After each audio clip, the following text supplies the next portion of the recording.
morning, students. This is Ma'am Mari Cris Carino and welcome to our mathematics class. So, magdi-discuss na naman ako ng lesson natin para mas madali ninyong masagutan ang inyong module. Okay, so for today, we will be discussing all about solving quadratic equations. Alright, so there are 4 methods in solving quadratic equations. Okay, so first method is by extracting the square roots. Number 2 is by factoring. 3 is by completing the square. And 4th is by using quadratic formula. But for today, we will be focusing on the first method, which is solving quadratic equations by extracting the square roots. So when we say extracting the square roots, we are removing out or taking out the root of the perfect number within the given equation. And the answers that we will be getting are called your roots, or sometimes it is called as the solution. Okay? So remember that you can only use the method extracting the square root in solving quadratic equations if and only if they are already in the form x squared is equals to k. Ayan. So, one variable here, yung naka-square, at ito is for your constant. Okay? And also, we have 3 conditions for you to remember. First condition, if k is greater than 0, then the value of x is equals to positive and negative square root of k.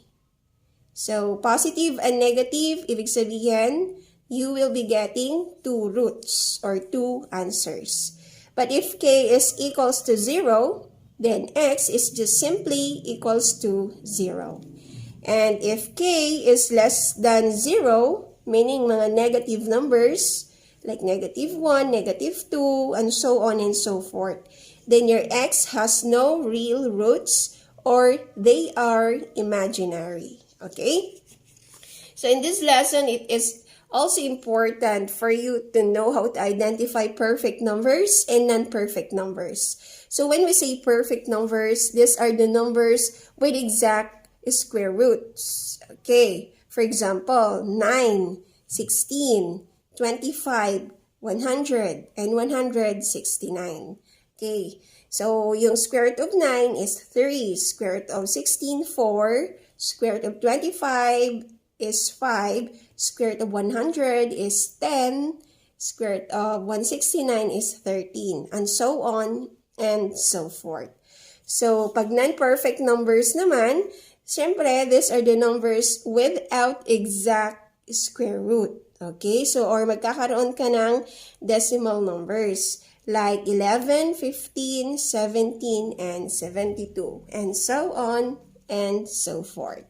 So, now I will be showing you examples as a guide for you to answer your module, extracting the square root, activity number 1. Okay?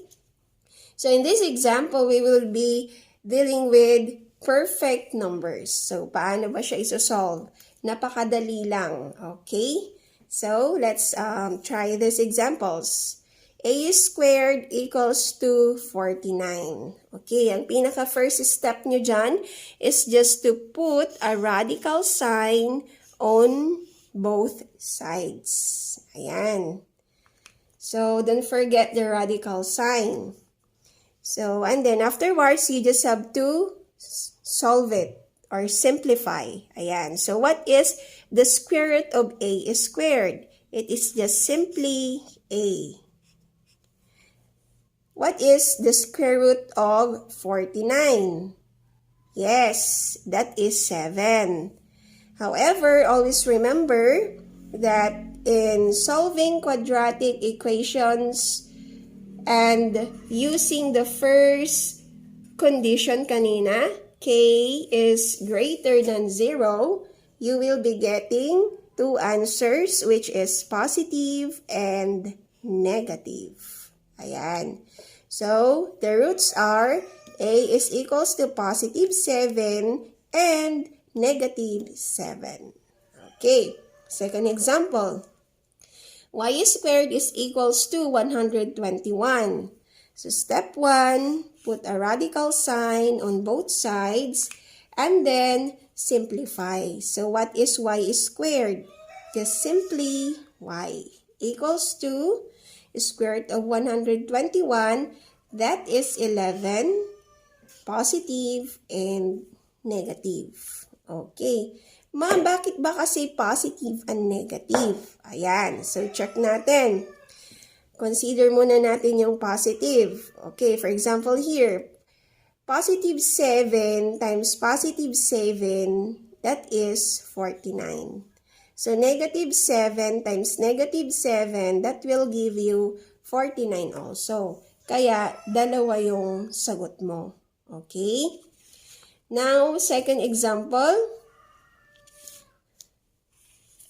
Second example will be involving non-perfect numbers. Okay. So, paano kaya natin isosolve kapag walang eksaktong square root yung number? Alright. So, dito, ang una mong gagawin ay you have to get first the factors of the non-perfect number. Okay? So, we have here 12. If a factor out mo lang muna siya, which is, what are the factors of 12? Yes, so that is 12 times 1, 6 times 2, what else? 4 times 3. Alright? So, in this lesson, extracting the square root, we are focusing on the perfect numbers. Ayan. So, ngayon, i-check mo dito sa factors niya kung meron bang perfect number. Yes, may nakita ba kayo? Yan yung 4. So, therefore, ang kukunin nating factors na gagamitin natin later on ay yung 4 times 3. Okay, so balik na tayo doon sa equation. So, step 1 natin kanina, always put a radical sign on both sides. Step 2, simplify. So, left side muna tayo. X squared, square root of x squared is simply x. Ayan. Square root of 12, wala tayong exact. So, dito na papasok yung factors niya. Okay, so just copy it, 4 times 3. And then, gawin mo yung step 1 kanina, square root of 4 times square root of 3. Lagyan mo siya ng radical sign. Okay?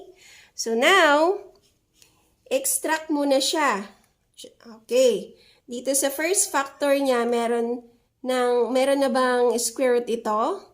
Yes, ang square root ng 4 ay 2. How about the second factor? May square root bang 3? Okay. So, wala siyang eksaktong square root.